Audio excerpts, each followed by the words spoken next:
ଜଗନ୍ନାଥ ଦର୍ଶକ ବନ୍ଧୁ आज नवेम्बर 9 तारिख रविवार आसंतु जानिबा आज सारा दिनर प्रमुख टॉप 20 गुरुत्वपूर्ण खबर भिडियोटी को निश्चित शेष जाए देखंतु जहा द्वारा आपण माने प्रतिटी गुरुत्वपूर्ण खबर रखि परिबे भिडियोटी भलो लागिले छोटिया लाइक चे देबाकू भूलिबेनी। प्रथम खबर डिसेंबर 1 रु संसदर शीत अधिवेशन डिसेंबर 1 रु संसदर शीत अधिवेशन डिसेंबर 19 तारिख जाए चलिबो शीत अधिवेशन राष्ट्रपति द्रौपदी मुर्मू को अनुमोदन मिलिथिबा नै संसदीय मंत्री किरण रिजिजू सूचना दैछन्ती। आगामी अधिवेशन रे प्रमुख आईनगत कार्य एवं नूतन वर्ष पूर्व भारतीय प्रसंग गुड़िक उपरे आलोचना हेबार आशा करा जाउछि। पूर्वरु संसदर मौसुमी अधिवेशन रे सरकार एवं विरोधी दल मध्य 26 एप्रिल पहलगाम आतंकवादी आक्रमण एवं परवर्ती समय रे पाकिस्तान एवं पाक अधिकृत काश्मीर रे आतंकवादी टार्गेट विरुद्ध रे भारत ऑपरेशन सिंधुर समेत विभिन्न प्रसंग उपरे झड़ तोफान होइतिला। निर्वाचन हेबाकु थिबा बिहार रे भोटर तालिकार स्वतंत्र सघन संशोधन उपरे आलोचना पई विरोधीक दाबी को नै मौसुमी अधिवेशन समय रे लोकसभा एवं राज्यसभा मध्य निरंतर बाधाप्राप्त होइतिला। परवर्ती खबर पुरी रथयात्रा दଳାचକटा 7 पुलिस अधिकारी विरोध में कार्यानुष्ठान रथयात्रा समय पुरी शरधाबाली दଳାचकटा घटना ओडिशा सरकार 7 जन पुलिस अधिकारी विरोध में श्रृंखलागत कार्यानुष्ठान ग्रहण करने को निर्देश देइछन्ति। एपरिकी एक घरोई प्रजुक्तिविद्या संस्था को कला तालिकाभुक्त करने को निष्पत्ति नेइछन्ति। रथयात्रा समय एही दଳାचकटा घटना योजना एवं समन्वय विभाग उन्नयन कमिशनर कम अतिरिक्त मुख्य सचिव नेतृत्व में चलित वर्ष जून 29 तारिख में होइतिबा दଳାचकटा घटनार तदंत परे एही श्रृंखलागत कार्यानुष्ठान ग्रहण कर जाइछि।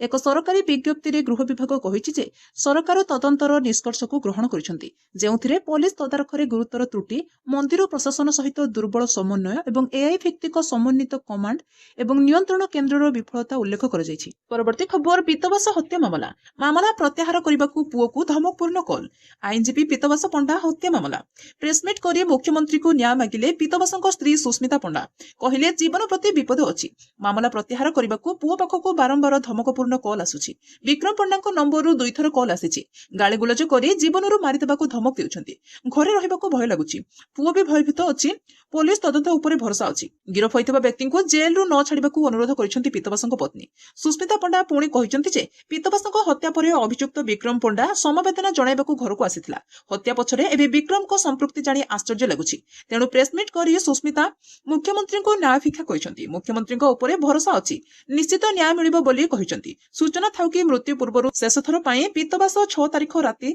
8:30 टारे स्त्री सह कथा होइथिले थाना ओ कोर्ट को जाउछि आसिला बेले होटेल रु खाइबा नै आसीबे बोली कहिथिले। परवर्ती खबर सखाळो सखाळो बालीयात्रार विभिन्न स्टॉल रे खाद्य सुरक्षा विभाग पक्षरु चढ़ाऊ एक्शन रे खाद्य सुरक्षा विभाग गतकाली सखाळो सखाळो बालीयात्रार विभिन्न स्टॉल रे खाद्य सुरक्षा विभागर टीम पक्षरु चढ़ाऊ करा जायछि जेउथिरे अनेक परिमाणर बासी खाद्य को नष्ट करा जायछि एहा सह उक्त दकानीक ठारू फाइन मध्ये कटा जायछि। सीएमसी स्वास्थ्य अधिकारी नेतृत्व रे चढ़ाऊ जारी रहिछि मान खराब थिबा खाद्य को नष्ट करिछि टीम। कार्तिक पूर्णिमा ठारू आरंभ होइतिबा एही यात्रा रे अनेक लोकंक भिड़ जमिछि प्रतिदिन हजार हजार लोक एही प्रसिद्ध यात्रा बुलिबा सह अनेक किणाकिणी मध्ये करूछन्ति हेले किछि स्टॉल रे बासी खाद्य बिक्री होउतिबार अभियोग आसिथिला जहा परे एक्शन को आसिथिला सीएमसी खाद्य सुरक्षा यूनिट। परवर्ती खबर एणिकी कोणार्क नाट्य मंडप उपरकू पर्यटक चढ़िबा मना कटकणा जारी कला एएसआई एणिकी कोणार्क सूर्य मंदिर नाटमंडप रे पर्यटकों चढ़िबा उपरे भारतीय प्रत्नतत्व कर्तृपक्ष कटकणा जारी करिछि। विश्व ऐतिह्य सूर्य मंदिर नियमित भावे दुर्घटनाग्रस्त होउथबारु एहाकू दृष्टि रखी एपरि नियम करा जायछि।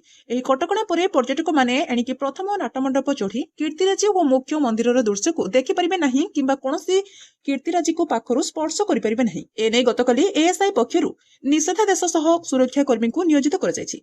सूचना थाउ कि सूर्य मंदिर को परिदर्शन रे आसुथिबा देश विदेश पर्यटकों को गाइड माने प्रथमे नाटमंडप को देखाई थांती सूर्यको उदय समय प्रथम किरण मुख्य मंदिर रे थिबा अष्टधातु सूर्य मूर्ति उपरे पड़िथाय बोली कहिथांती। पर्यटक माने मध्य एही नाटमंडप उपरे रही सेल्फी नेबा सह फोटो उत्तोलन करिथांती विभिन्न कीर्तिराजी को स्पर्श करी सूक्ष्म कारुकार्य को अनुभव करिथांती किंतु विभिन्न समय पर्यटक माने निजर असावधानता जोगु सुरक्षा बड़ रथिबारु नाटमंडप सीढ़ीरु पड़ी आहत होइतिबा नजर रहिछि एडु पर्यटकଙ୍କ सुरक्षा को नजर रे रखी गत शुक्रवार ठारू परवर्ती निर्देश जे नाटमंडप चढ़िबा उपरे कटकणा जारी कर जायछि। पर्यटक माने तळे रही नाटमंडपर चतुर्पार्श्व बुली देखि परिबे बोली एएसआई रो पुरी सर्कल अधीक्षक ततिबी गणनायक प्रकाश करिसंती। परवर्ती खबर गोटिए दिन रे एएसओ आरआई परीक्षा द्वंद्व रे छात्र छात्री गोटिए दिन रे दुईटी परीक्षा जहाकु नै द्वंद्व रे रहिसंती परीक्षार्थी जे छात्र छात्री माने उभय परीक्षा पई आवेदन करिसंती सेमाने किपरि दुईटी जाक परीक्षा देबे ताहाकु नै चिंतारे पड़िसंती। सूचना अनुसार आज अर्थात नवेम्बर 9 तारिख रे आरआई एआरआई अमीन आईसीडीएस सुपरभाइजर आदि पदवी लिखित परीक्षा पई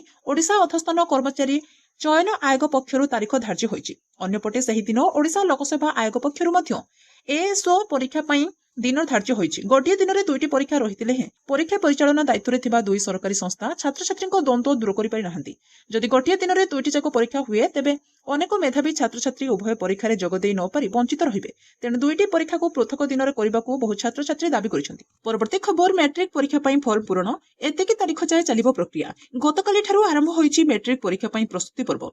चलित शिक्षा वर्षर मैट्रिक परीक्षा पई गतकाली ठारू फॉर्म पूरण प्रक्रिया आरंभ होइछि। रेगुलर और एक्स रेगुलर फॉर्म पूरण कराजिबो। गतकाली प्रकाश पाइथिला मैट्रिक बोर्ड परीक्षा विज्ञप्ति। एही फॉर्म फिलअप गतकाली ठारू आरंभ होई नवेम्बर 22 तारीख पर्यंत चलिबो। फॉर्म पूरण पई वेबसाइट माध्यमरे समस्त तथ्य जानि परिबे छात्र छात्री। वेबसाइट www.bcodisha.ac.in रे समस्त तथ्य उपलब्ध अछि। एनी माध्यमिक शिक्षा परिषद पक्षरु विज्ञप्ति प्रकाश पाइछि। तबे विद्यालय मुख्यଙ୍କ द्वारा ऑनलाइन रे छात्र छात्री फॉर्म पूरण करि परिबे। ऑफलाइन रे फॉर्म फिलअप करिवार मध्य व्यवस्था रहिछि। एथि पई परिषदर आंचलिक कार्यालय रो उपसंपादकଙ୍କ द्वारा मध्य फॉर्म फिलअप करा जाय परिबो। एही समय मध्यरे पत्र विनिमय माध्यमरे शिक्षा ग्रहण करुथबा छात्र छात्री भी परीक्षा पई फॉर्म फिलअप करि परिबे। परवर्ती खबर हॉलीवुड अभिनेता अश्रुमोचन महांतीको कार दुर्घटनाग्रस्त। कटकरू विलंबित राति रे शूटिंग सारी निजे कार चलाई सारी घरको फेरुथिले विशिष्ट हॉलीवुड अभिनेता अश्रुमोचन महांती गतकाली सकाळू एक सड़क दुर्घटनार सामना करिसेंती। कार रे जाउथिबा बेले से भुवनेश्वर कଳାछरी निकट दया केनाल रे अघटनर शिकार होइछंती। तांकर कार आगको कुकुर आसी जिबारु एही अघटन घटिछि। से नियंत्रण हराइथिले एवं कारटी केनाल भितरकू खसी पड़िछि। सौभाग्यवशतः से सुरक्षित अछंती। सूचना अनुसार प्रताप नगरीरु पटिया जिबा बेले कार चलाइबा बेले भारसाम्य हराई पिटी होइथिले। से कार केनाल भितरकू खसी जाइथिला। दुर्घटना परे अश्रुमोचन सुरक्षित थिबा सूचना मिलिछि। परवर्ती खबर आरबीआई रो नुवा निर्देशावली। रूपा बदल रे एणिकी मिलिबो ऋण। आपण सोना बदल रे ऋण कथा सुनिथिबे हेले आपण केबे रूपा बदल रखी ऋण नेइछंती कि? हुए तो नुहे, कारण पूर्वरु एपरि किछि व्यवस्था नथिला। किंतु आजिकाली रूपा बदल रे ऋण विषय बेस चर्चार विषय। भारतीय रिजर्व बैंक सोना एवं रूपा बदल रे ऋण संपर्क रे एक निर्देशावली जारी करिछि। एही निर्देशावली 2026 एप्रिल पहिलारु कार्यकारी हेबो। एथिपई रूपा बदल रे ऋण अंतर्भुक्त हेबो। आरबीआई निर्देशावली कार्यकारी हेबा परे सोना एवं रूपा बदल रे ऋण नेबा नियम रे परिवर्तन हेबो। भारतीय बजार रे सोना दर अमूलमूल रहिथिबा बेले एथिरे एबे जोड़ी होई जाइछि चांदी बा रूपा।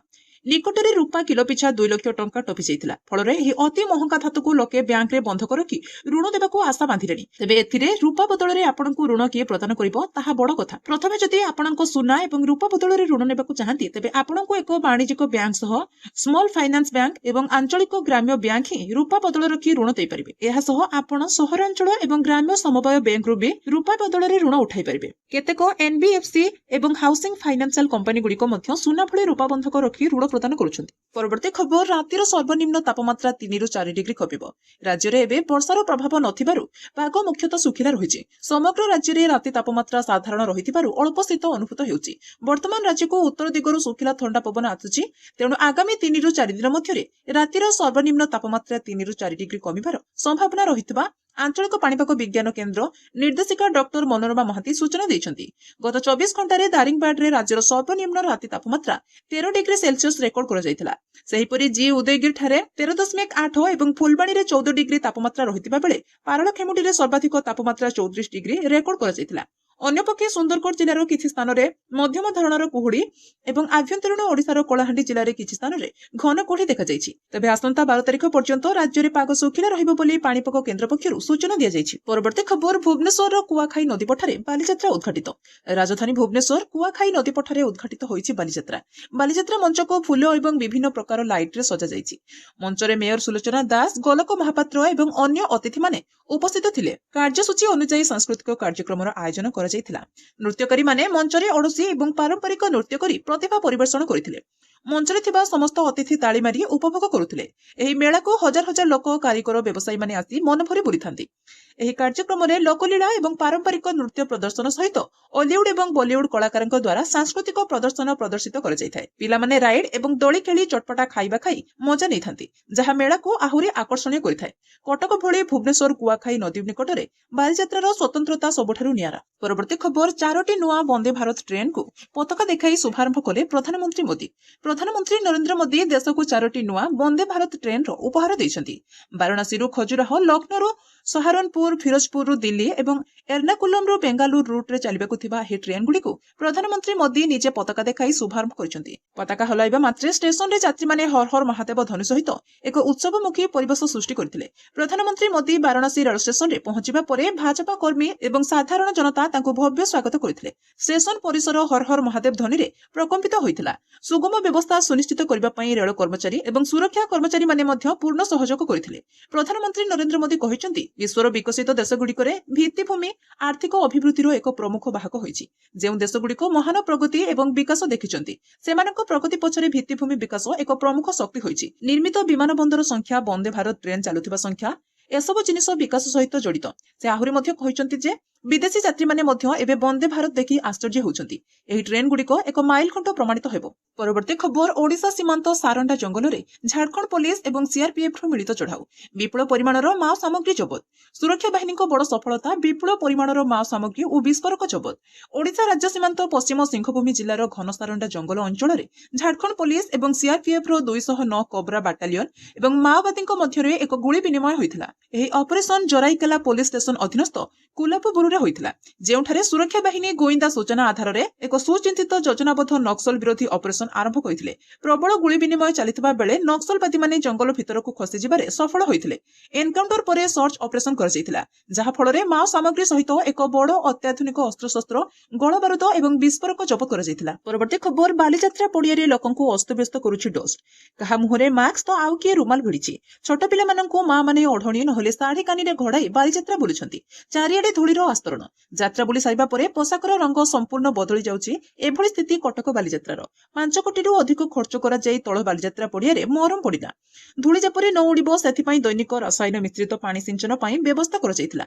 ଏଥିପାଇଁ ଲକ୍ଷାଧିକ ବ୍ୟୟ ଅଟକଳ ବି କରାଯାଇଛି। ଯାତ୍ରା ଆରମ୍ଭରୁ 3 ଦିନ ନ ବିତୁଣୁ ଅବସ୍ଥା ବେହାଲ ହୋଇଗଲାଣି। ପାଣି ପଡ଼ିଲେ କାଦୁଅ ହେଉଛି, ଶୁଖିଗଲେ ପୁଣି ଧୂଳି ଉଡୁଛି। ଯିଏ ବି ବାଲିଯାତ୍ରା ବୁଲୁଛି, ପରଦିନ ନାକବନ୍ଦ ସାଙ୍ଘକୁ ଖୁଁ ଖୁଁ ହେଉଛି। ବାଲିଯାତ୍ରାକୁ ଧୂଳିମୁକ୍ତ ବା ଡଷ୍ଟ ଫ୍ରି କରିବାକୁ ପ୍ରଶାସନ ପକ୍ଷରୁ ପ୍ରତିବର୍ଷ ପଦକ୍ଷେପ ଗ୍ରହଣ କରାଯାଉଛି। 2 ମାସ ଆଗରୁ ମହରମ ପଡ଼ିବା ଆରମ୍ଭ ହୋଇଥିଲା। ଏଥିପାଇଁ ଠିକାଦାର ମନୋନୟନ କରାଯାଇ କାମ ଦିଆଯାଇଥିଲା। ମହରମର ମାନ ନିମ୍ନମାନର ହେବା ସାଙ୍ଗକୁ କେମିକାଲ ସ୍ପ୍ରେ କରାଯାଇ ନଥିବା ଯୋଗୁଁ ଏଥର ପରିସ୍ଥିତି ଅଣାୟତ୍ତ ହେବାରେ ଲାଗିଛି। ଯେଉଁ ଅବ୍ୟବସ୍ଥା ପ୍ରଥମ ଦିନରୁ ହିଁ ଦେଖିବାକୁ ମିଳିଥିଲା, ତଳ ପଡ଼ିଆରେ ମୁଖ୍ୟମନ୍ତ୍ରୀଙ୍କ ହେଲିକପ୍ଟର ଅବତରଣ ବେଳେ ସ୍ଥାନୀୟ ଅଞ୍ଚଳରେ ଧୂଳିର ଝଡ଼ ସୃଷ୍ଟି ହୋଇଯାଇଥିଲା। ଏହି ମହରମ ବିଛାଇବା କାର୍ଯ୍ୟ ଖୋଦ୍ ଜିଲ୍ଲାପାଳଙ୍କ ତତ୍ତ୍ୱାବଧାନରେ ହୋଇଥିଲା। ବିଭିନ୍ନ ବିଭାଗ ସହ ସମନ୍ୱୟ ରକ୍ଷା କରି କାର୍ଯ୍ୟର ସମୀକ୍ଷା କରିଥିଲେ। ଏହା ସତ୍ତ୍ୱେ ପୂର୍ତ୍ତ ବିଭାଗ ଦ୍ୱାରା ପକାଯାଇଥିବା 5 କୋଟିରୁ ଉର୍ଦ୍ଧ୍ୱ ଟଙ୍କାର ମହରମ ଲୋକଙ୍କୁ ଅସ୍ତବ୍ୟସ୍ତ କରୁଛି। ପରବର୍ତ୍ତୀ ଖବର, ନଭେମ୍ବର 11ରେ ସୁପ୍ରିମକୋର୍ଟରେ ଏସ୍ଆଇଆର୍ ଶୁଣାଣି। ତାମିଲନାଡୁ ସରକାରଙ୍କ ଦ୍ୱାରା ନିର୍ବାଚିତ କମିଶନଙ୍କ ସ୍ୱତନ୍ତ୍ର ଭୋଟର ତାଲିକା ସଂଶୋଧନ ବିରୋଧରେ ସୁପ୍ରିମକୋର୍ଟରେ ହୋଇଥିବା ଆବେଦନର ଶୁଣାଣି ନଭେମ୍ବର 11 ତାରିଖରେ ହେବ। ତାମିଲନାଡୁର ଡିଏମ୍କେ ନେତୃତ୍ୱାଧୀନ ସରକାର ଏସ୍ଆଇଆର୍କୁ ବିରୋଧ କରି ସୁପ୍ରିମକୋର୍ଟଙ୍କ ଦ୍ୱାରସ୍ଥ ହୋଇଥିଲେ। ପ୍ରଧାନ ବିଚାରପତି ବିଆର୍ ଗଭାଇ ଓ ଜଷ୍ଟିସ୍ କେ ବିନୋଦ ଚନ୍ଦ୍ରନଙ୍କୁ ନେଇ ଗଠିତ ଖଣ୍ଡପୀଠଙ୍କ ନିକଟରେ ଡିଏମ୍କେର ପକ୍ଷରକ୍ଷୀ ଆଡଭୋକେଟ୍ ବିବେକ ସିଂ ଆବେଦନ ଉପରେ ତ୍ୱରିତ ଶୁଣାଣି କରିବାକୁ କହିଥିଲେ। ତେବେ ପ୍ରଧାନ ବିଚାରପତି ଶୁଣାଣି ମଙ୍ଗଳବାରକୁ ରଖିଥିଲେ। 3 ନଭେମ୍ବରରେ ଡିଏମ୍କେର ସାଂଗଠନିକ ସମ୍ପାଦକ ଆର୍ଏସ୍ ଭାରତୀ ଏସ୍ଆଇଆର୍କୁ ଅସାମ୍ବିଧାନିକ, ସ୍ୱେଚ୍ଛାଚାରୀ ଓ ଗଣତାନ୍ତ୍ରିକ ଅଧିକାର ପ୍ରତି ବିପଦ ବୋଲି ଦର୍ଶାଇ ଏହା ବିରୋଧରେ ସର୍ବୋଚ୍ଚ ଅଦାଲତଙ୍କ ଦ୍ୱାରସ୍ଥ ହୋଇଥିଲେ। ପରବର୍ତ୍ତୀ ଖବର, ବିହାର ନିର୍ବାଚନ ସମୟରେ ରାଜନାଥ ସିଂଙ୍କ ବଡ଼ ସୂଚନା। ବିହାର ନିର୍ବାଚନ ସମୟରେ ବିଜେପିର ନୂଆ ରାଷ୍ଟ୍ରୀୟ ଅଧ୍ୟକ୍ଷଙ୍କୁ ନେଇ ପ୍ରତିରକ୍ଷା ମନ୍ତ୍ରୀ ରାଜନାଥ ସିଂ ବଡ଼ ସୂଚନା ଦେଇଛନ୍ତି। ସେ କହିଛନ୍ତି, ବିହାର ନିର୍ବାଚନ ପରେ ବିଜେପିର ରାଷ୍ଟ୍ରୀୟ ଅଧ୍ୟକ୍ଷ ଘୋଷଣା କରାଯିବ। ସେ ସ୍ପଷ୍ଟ ଭାବେ ମନା କରିଛନ୍ତି ଯେ ରାଷ୍ଟ୍ରୀୟ ଅଧ୍ୟକ୍ଷ ପଦକୁ ନେଇ ବିଜେପି ଓ ଆର୍ଏସ୍ଏସ୍ ମଧ୍ୟରେ କୌଣସି ମତଭେଦ ରହିଛି। ରାଜନାଥ କହିଛନ୍ତି, ବିହାର ବିଧାନସଭା ନିର୍ବାଚନରେ ଏନ୍ଡିଏ 160ରୁ ଅଧିକ ସିଟ୍ ଜିତିବ। ନୀତିଶ କୁମାରଙ୍କ ନେତୃତ୍ୱରେ ନିଶ୍ଚିତ ଭାବେ ସରକାର ଗଠନ ହେବ। ଆମର ଜନସଭାରେ ମତଦାନଙ୍କ ଉତ୍ସାହ ଦେଖିବାକୁ ମିଳିଛି। ତେଣୁ ମୁଁ କହିପାରିବି ଯେ ନିଶ୍ଚିତ ରୂପେ ଆମେ ନିର୍ବାଚନ ଜିତିବୁ ଏବଂ ସରକାର ଗଢ଼ିବୁ, ଆଉ ନୀତିଶ କୁମାର ହିଁ ଆମର ମୁଖ୍ୟମନ୍ତ୍ରୀ ହେବେ, କାରଣ ତାଙ୍କ ନେତୃତ୍ୱରେ ଆମେ ନିର୍ବାଚନ ଲଢୁଛୁ। ବିଜେପିର ଏହି ବରିଷ୍ଠ ନେତା କହିଛନ୍ତି ଯେ ବିହାର ନିର୍ବାଚନରେ ରଣନୀତିକରୁ ନେତା ପାଲଟିଥିବା ପ୍ରଶାନ୍ତ କିଶୋରଙ୍କ କୌଣସି ପ୍ରଭାବ ପଡ଼ିବ ନାହିଁ। ପ୍ରଶାନ୍ତ କିଶୋର କାରକ ସେତେ ମହତ୍ୱପୂର୍ଣ୍ଣ ନୁହେଁ, କାରଣ ମତଦାତା ବେଶ୍ ଭଲ ଭାବେ ଜାଣିଛନ୍ତି ଯେ ନିର୍ବାଚନ କିଏ ଲଢୁଛି। ସେମାନେ ଜାଣିଛନ୍ତି ଯେ ଜନସୁରାଜ ପାର୍ଟି ଗୋଟିଏ ବି ସିଟ୍ ଜିତିପାରିବ ନାହିଁ। ପରବର୍ତ୍ତୀ ଖବର, ଡିଏନ୍ଏ ଆବିଷ୍କାରକ ଜେମ୍ସ ୱାଟସନଙ୍କ ପରଲୋକ। 1962ରେ ମିଳିଥିଲା ନୋବେଲ ପୁରସ୍କାର। ଡିଏନ୍ଏ ଆବିଷ୍କାରକ ଏବଂ ନୋବେଲ ପୁରସ୍କାର ବିଜେତା ଜେମ୍ସ ୱାଟସନଙ୍କ 97 ବର୍ଷ ବୟସରେ ପରଲୋକ ହୋଇଯାଇଛି। 1953 ମସିହାରେ ୱାଟସନ ଟ୍ୱିଷ୍ଟେଡ୍ ଲାଡର ଷ୍ଟ୍ରକ୍ଚର ଆବିଷ୍କାର କରିଥିଲେ। ଏହି ଆବିଷ୍କାର ଚିକିତ୍ସା, ଅପରାଧ ତଦନ୍ତ, ବଂଶାବଳୀ ଏବଂ ନୀତିଶାସ୍ତ୍ରରେ ବିପ୍ଳବ ଆଣିଥିଲା। 1953 ମସିହାରେ ଜେମ୍ସ ୱାଟସନ ବ୍ରିଟିଶ ବୈଜ୍ଞାନିକ ଫ୍ରାନ୍ସିସ୍ କ୍ରିକ୍ ସହିତ ଡିଏନ୍ଏର ଡବଲ ହେଲିକ୍ସ ଗଠନ ଚିହ୍ନ କରିଥିଲେ। ଏହି ଐତିହାସିକ ଆବିଷ୍କାର ବିଜ୍ଞାନର ସର୍ବୋତ୍ତମ ସଫଳତା ମଧ୍ୟରୁ ଗୋଟିଏ ଥିଲା। ତଥାପି ଜାତି ଏବଂ ଲିଙ୍ଗ ଉପରେ ତାଙ୍କର ବିବାଦୀୟ ବକ୍ତବ୍ୟ ତାଙ୍କୁ ଗୁରୁତ୍ୱପୂର୍ଣ୍ଣ କ୍ଷତି ପହଞ୍ଚାଇଥିଲା, ଯାହା ବୈଜ୍ଞାନିକ ସମ୍ପ୍ରଦାୟରୁ ଦୂରେଇ ନେଇଥିଲା। ପରବର୍ତ୍ତୀ ଖବର, ରାହୁଲ ଗାନ୍ଧୀଙ୍କୁ ବିହାରର ବି ଅକ୍ଷର ଜଣାନାହିଁ। ନିର୍ବାଚନ ସମୟରେ ରାହୁଲ ଗାନ୍ଧୀଙ୍କ ଦାୟିତ୍ୱହୀନ ମନ୍ତବ୍ୟକୁ ନେଇ ପ୍ରତିକ୍ରିୟା ରଖିଛନ୍ତି କେନ୍ଦ୍ର ଶିକ୍ଷାମନ୍ତ୍ରୀ ଧର୍ମେନ୍ଦ୍ର ପ୍ରଧାନ। ରାହୁଲ ଗାନ୍ଧୀଙ୍କୁ ବିହାର ବି ଅକ୍ଷର ଜଣାନାହିଁ। ତାଙ୍କ ବୟାନର ପ୍ରଭାବ ମହାମେଣ୍ଟର ଅନ୍ୟ ଦଳକୁ ଭୋଗିବାକୁ ପଡୁଛି। ବିହାର ପରିଶ୍ରମୀ ଲୋକଙ୍କ ବିଷୟରେ କିଛି କହିବା ପୂର୍ବରୁ ସେମାନଙ୍କର ଅତୀତକୁ ଦେଖିବା ଦରକାର। ସ୍ୱାଧୀନତାର 40 ବର୍ଷ ପର୍ଯ୍ୟନ୍ତ ବିହାରରେ କଂଗ୍ରେସ ଶାସନ ଥିଲା। ଏହାପରେ 15 ବର୍ଷ କଂଗ୍ରେସର ସାଥୀ ଦଳ ଆରଜେଡି କ୍ଷମତାରେ ଥିଲା।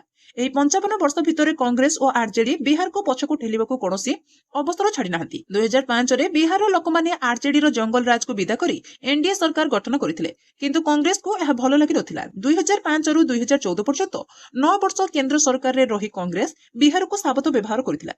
ତେଣୁ ରାହୁଲ ଗାନ୍ଧୀ କୌଣସି ପ୍ରଶ୍ନ ପଚାରିବା ପୂର୍ବରୁ ବିହାରବାସୀଙ୍କୁ ପୂର୍ବରୁ କରିଥିବା ଅନ୍ୟାୟର ହିସାବ ଦେବା ଦରକାର। 2004ରୁ 2014 ମଧ୍ୟରେ କଂଗ୍ରେସ ଦ୍ୱାରା ବିହାରକୁ ଦିଆଯାଇଥିବା ଅନୁଦାନ ଏବଂ 2014ରୁ 2025 ମଧ୍ୟରେ ମୋଦି ସରକାରଙ୍କ ଦ୍ୱାରା ବିଭିନ୍ନ ଯୋଜନା ଓ ଅନୁଦାନର ତୁଳନାତ୍ମକ ତଥ୍ୟ ରଖିବାକୁ କେନ୍ଦ୍ରମନ୍ତ୍ରୀ ଧର୍ମେନ୍ଦ୍ର ପ୍ରଧାନ କହିଛନ୍ତି। ପରବର୍ତ୍ତୀ ଖବର, ବାଲାଟରେ ପୌର ନିର୍ବାଚନ କରାନ୍ତୁ, ଦାଖଲ ଆବେଦନ ନେଇ ନୋଟିସ ଜାରି କଲେ ହାଇକୋର୍ଟ। ଭାରତୀୟ ଜାତୀୟ କଂଗ୍ରେସ ଅଧିକାରୀ ପ୍ରଫୁଲ୍ଲ ଗୁଢେ ହାଇକୋର୍ଟରେ ଏକ ଆବେଦନ ଦାଖଲ କରି ମହାରାଷ୍ଟ୍ରର ପୌର ସଂସ୍ଥା ନିର୍ବାଚନରେ ଭିଭିପିଏଟିକୁ ବାଧ୍ୟତାମୂଳକ କରିବାକୁ କିମ୍ବା ବାଲାଟ ପେପର ବ୍ୟବହାର କରି ନିର୍ବାଚନ କରିବାକୁ ଦାବି କରିଛନ୍ତି। ଆବେଦନର ଶୁଣାଣି କରି ବିଚାରପତି ଅନିଲ କିଲୋର ଏବଂ ବିଚାରପତି ରଜନୀଶ ବ୍ୟାସ ରାଜ୍ୟ ନିର୍ବାଚନ କମିଶନକୁ ନୋଟିସ ଜାରି କରି ଉତ୍ତର ଦାଖଲ କରିବାକୁ ନିର୍ଦ୍ଦେଶ ଦେଇଛନ୍ତି। ଆବେଦନକାରୀଙ୍କ ପ୍ରତିନିଧିତ୍ୱରେ ଆଡଭୋକେଟ ନିହାଲ ସିଂ ରାଠୋଡ ଏବଂ ଆଡଭୋକେଟ ପବନ ଦହଟ ଉପସ୍ଥିତ ଥିଲେ। ଆବେଦନକାରୀଙ୍କ ପ୍ରତିନିଧିତ୍ୱରେ ଆଡଭୋକେଟ ରାଠୋଡ ଆଗାମୀ ସ୍ଥାନୀୟ ସଂସ୍ଥା ନିର୍ବାଚନରେ voter verifiable paper audit trail machine ବ୍ୟବହାର କରିବା ପାଇଁ ରାଜ୍ୟ ନିର୍ବାଚନ କମିଶନଙ୍କ ନିଷ୍ପତ୍ତି ଉପରେ ରିହାତାଦେଶ ଜାରି କରିବାକୁ ମଧ୍ୟ ଅନୁରୋଧ କରିଥିଲେ। ଆବେଦନକାରୀ 5 ଅଗଷ୍ଟ 2025ରେ ନାସିକରେ ଏକ ସାମ୍ବାଦିକ ସମ୍ମିଳନୀରେ ମୌଖିକ ଭାବରେ ଘୋଷଣା କରାଯାଇଥିବା ରାଜ୍ୟ ନିର୍ବାଚନ କମିଶନଙ୍କ ନିଷ୍ପତ୍ତିକୁ ମନମୁଖୀ ଏବଂ ବେଆଇନ ବୋଲି କହିଥିଲେ। ପରବର୍ତ୍ତୀ ଖବର, ଡାଇବେଟିସ୍ ଥିଲେ ଆମେରିକା ମନା, ଟାରିଫ ଝଟକା ପରେ ଏବେ ସ୍ୱାସ୍ଥ୍ୟଗତ ସମସ୍ୟା ଝଟକା। ଆମେରିକା ରାଷ୍ଟ୍ରପତି ଡୋନାଲ୍ଡ ଟ୍ରମ୍ପ ପ୍ରଶାସନର ନୂଆ ନୀତି ସାରା ବିଶ୍ୱବାସୀଙ୍କୁ ପକାଇଛି ଚିନ୍ତାରେ। ଯଦି ମଧୁମେହ, ହୃଦରୋଗ, ମୋଟାପଣ ରହିଛି, ତେବେ ଆମେରିକୀୟ ଭିସା ମିଳିପାରିବ ନାହିଁ। ହୃଦଗତ, ସ୍ନାୟବିକ, ଶ୍ୱାସପ୍ରଶ୍ୱାସଗତ ଓ ମାନସିକ ସ୍ୱାସ୍ଥ୍ୟଗତ ସମସ୍ୟା ଥିଲେ ଏଣିକି ଭିସା ମିଳିନପାରେ। ଏନେଇ ସ୍ୱାସ୍ଥ୍ୟ ବିଭାଗ ପକ୍ଷରୁ ସମସ୍ତ କନସୁଲାର ଅଫିସିଆଲକୁ ସୂଚନା ଦିଆଯାଇଛି। ଦୀର୍ଘକାଳୀନ ଭାବେ ଚାଲି ଆସିଥିବା ନିୟମରେ ଏବେ ବଡ଼ ଧରଣର ପରିବର୍ତ୍ତନ କରାଯାଇଛି।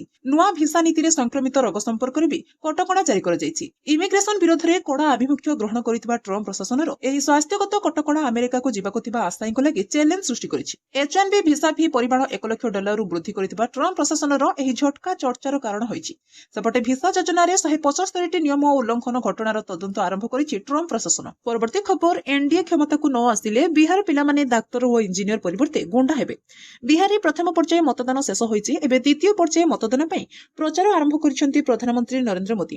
ପ୍ରଧାନମନ୍ତ୍ରୀ ବିହାର ବିଧାନସଭା ନିର୍ବାଚନର ଦ୍ୱିତୀୟ ପର୍ଯ୍ୟାୟ ଆରମ୍ଭ ହେବା ପୂର୍ବରୁ ଗତକାଲି ସୀତାମାଢିରେ ଏକ ରାଲିକୁ ସମ୍ବୋଧିତ କରିଛନ୍ତି। ନିଜ ସମ୍ବୋଧନରେ ସେ କହିଛନ୍ତି ଯେ ଏହି ନିର୍ବାଚନ ରାଜ୍ୟର ପିଲାମାନଙ୍କ ଭବିଷ୍ୟତ ନିର୍ଣ୍ଣୟ କରିବ। ରାଜ୍ୟବାସୀ ଏବେ ବନ୍ଧୁକକାରୀ ସରକାର ଚାହୁଁନାହିଁ, ଏଭଳି କହି ସେ ଆରଜେଡି ସରକାରଙ୍କୁ ଟାର୍ଗେଟ କରିଛନ୍ତି। ରାଲିକୁ ସମ୍ବୋଧିତ କରି ପ୍ରଧାନମନ୍ତ୍ରୀ ମୋଦି କହିଛନ୍ତି ଯେ ଆଜି ମୋ ମାତା ସୀତାଙ୍କ ଏହି ପବିତ୍ର ଭୂମିକୁ ଆପଣଙ୍କ ଆଶୀର୍ବାଦ ନେବା ପାଇଁ ଆସିଛି।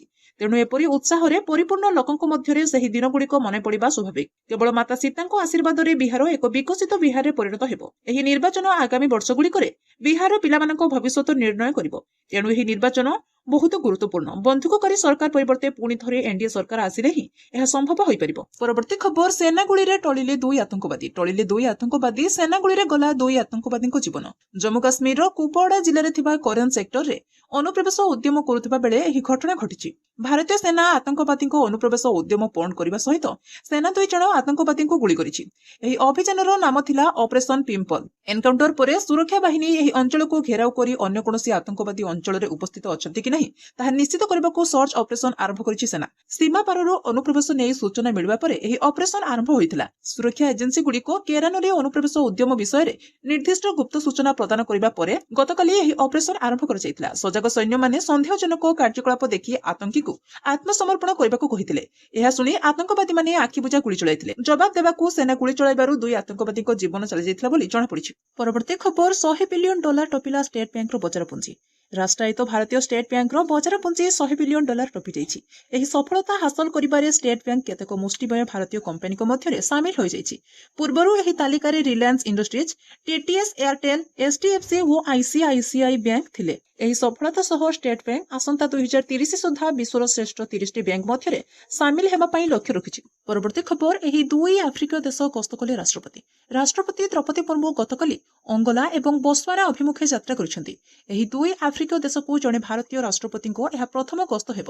ନଭେମ୍ବର 13 ତାରିଖ ପର୍ଯ୍ୟନ୍ତ ଚାଲିବାକୁ ଥିବା ଏହି ଗସ୍ତ ସମୟରେ ରାଷ୍ଟ୍ରପତି ମୁର୍ମୁ ତାଙ୍କ ପ୍ରତିପକ୍ଷଙ୍କ ସହ ଦ୍ୱିପାକ୍ଷିକ ଆଲୋଚନା କରିବେ, ସେମାନଙ୍କ ସଂସଦକୁ ସମ୍ବୋଧିତ କରିବେ ଏବଂ ଭାରତୀୟ ସମ୍ପ୍ରଦାୟ ସହିତ ଭାବ ବିନିମୟ କରିବେ।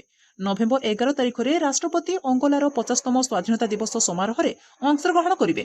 ଏହି ଗସ୍ତର ଉଦ୍ଦେଶ୍ୟ ହେଉଛି ବିଦ୍ୟମାନ ଦ୍ୱିପାକ୍ଷିକ ସମ୍ପର୍କ ସମୀକ୍ଷା କରିବା ଏବଂ ଭବିଷ୍ୟତରେ ସହଯୋଗ ପାଇଁ ନୂତନ ସୁଯୋଗ ଅନୁସନ୍ଧାନ କରିବା। ବାଣିଜ୍ୟ, ନିବେଶ, ପ୍ରତିରକ୍ଷା, ସ୍ୱାସ୍ଥ୍ୟସେବା, ଭିତ୍ତିଭୂମି ଏବଂ ଦ୍ୱିପାକ୍ଷିକ ସମ୍ପର୍କକୁ ସୁଦୃଢ଼ କରିବା ଉପରେ ଆଲୋଚନା ହେବ। ପରବର୍ତ୍ତୀ ଖବର, 65 ଭୋଲ୍ଟର ଝଟକା ଦେଲେ ମୋଦି ଜଙ୍ଗଲରାଜ ଲୋକଙ୍କୁ। ବିହାର ନିର୍ବାଚନ ଦ୍ୱିତୀୟ ପର୍ଯ୍ୟାୟ ପାଇଁ ଭୋଟ ନଭେମ୍ବର 11 ତାରିଖରେ ହେବାକୁ ଯାଉଛି। ଏହାର ଠିକ୍ ପୂର୍ବରୁ ପ୍ରଧାନମନ୍ତ୍ରୀ ନରେନ୍ଦ୍ର ମୋଦି ମହାଗଠନ ବନ୍ଧ ଉପରେ ବର୍ଷିଛନ୍ତି। ରାଷ୍ଟ୍ରୀୟ ଜନତା ଦଳକୁ ଟାର୍ଗେଟ କରି ସେ କହିଛନ୍ତି, ଏହି ଜଙ୍ଗଲରାଜ ଲୋକଙ୍କ ଗୀତ ଏବଂ ସ୍ଲୋଗାନ ଶୁଣନ୍ତୁ। ସେମାନେ କଣ ଭାବନ୍ତି ଏବଂ କଣ କୁହନ୍ତି ତାହା ଦେଖି ଆପଣ ଭୟଭୀତ ହୋଇଯିବେ। ପ୍ରଧାନମନ୍ତ୍ରୀ ମୋଦି କହିଛନ୍ତି, ଆଜି ମୁଁ ସୀତାମାତାଙ୍କ ଏହି ପବିତ୍ର ଭୂମିକୁ ଆସିଛି ଏବଂ ଆପଣଙ୍କ ଆଶୀର୍ବାଦ ଚାହୁଁଛି। ଏପରି ଉତ୍ସାହୀ ଲୋକଙ୍କ ମଧ୍ୟରେ ସେହି ଦିନଗୁଡ଼ିକୁ ମନେ ରଖିବା ସ୍ୱାଭାବିକ। କେବଳ ସୀତାମାତାଙ୍କ ଆଶୀର୍ବାଦରେ ବିହାର ଏକ ବିକଶିତ ବିହାର ହେବ। ଏହି ନିର୍ବାଚନ ଆଗାମୀ ବର୍ଷଗୁଡ଼ିକରେ ବିହାର ପିଲାମାନଙ୍କ ଭବିଷ୍ୟତ ଏବଂ ଆପଣଙ୍କ ପିଲାମାନଙ୍କର ଭବିଷ୍ୟତ ନିର୍ଣ୍ଣୟ କରିବ।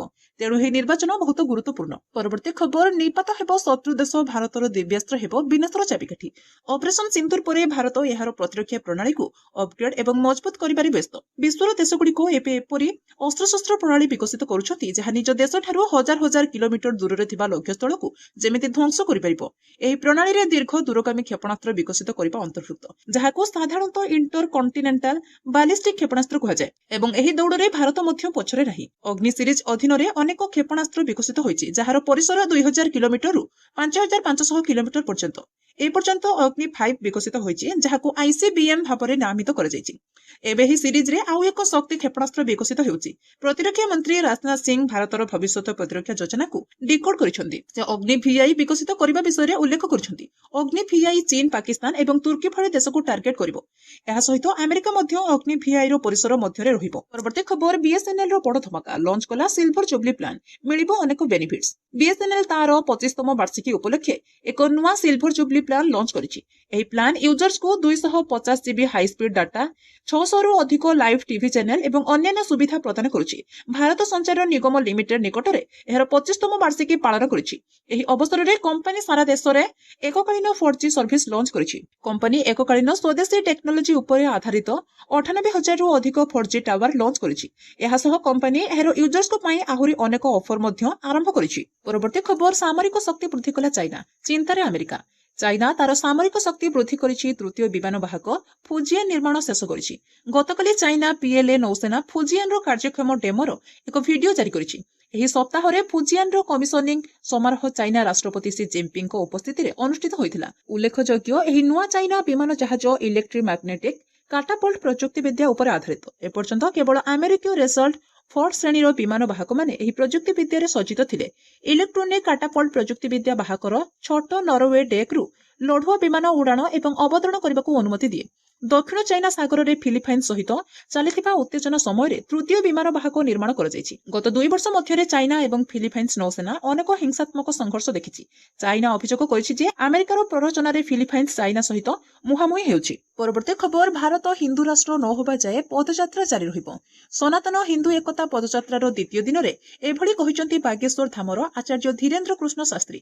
ଦିଲ୍ଲୀରେ ପଦଯାତ୍ରା କରୁଥିବା ବେଳେ ସେ ଏହି ବଡ଼ ବୟାନ ଦେଇଛନ୍ତି। ସେ କହିଛନ୍ତି ଯେ ଏହି ପଦଯାତ୍ରା ସାମାଜିକ ସଦ୍ଭାବ ଏବଂ ହିନ୍ଦୁ ଏକତା ପାଇଁ କରାଯାଉଛି। ଭାରତ ହିନ୍ଦୁ ରାଷ୍ଟ୍ର ନ ହେବା ପର୍ଯ୍ୟନ୍ତ ପଦଯାତ୍ରା ଜାରି ରହିବ।